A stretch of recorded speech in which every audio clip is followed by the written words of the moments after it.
இன்னொரு பெண்மையை படைக்க தன்னிடம் கற்பனை தீர்ந்ததை எண்ணித்தான் பிரம்மனும் மூர்ச்சையுற்றான்.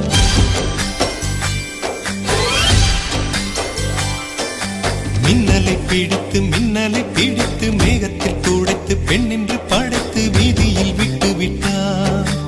இப்படி இன்னொரு பெண்மையை படைக்க தன்னிடம் கற்பனை தீர்ந்ததை எண்ணித்தான் பிரம்மனும் மூர்ச்சையுற்றான். அவளின் நாசிக்குள் நுழைந்த காற்று உயிரை தடவி திரும்பும் போது மோட்சம் அடைந்து ராகங்கள் ஆகின்றதே. மழையின் துளிகள் அவளை நனைத்து மார்பு கடந்து இறங்கும் பொழுது முக்தி அடைந்து முத்துக்கள் ஆகின்றதே.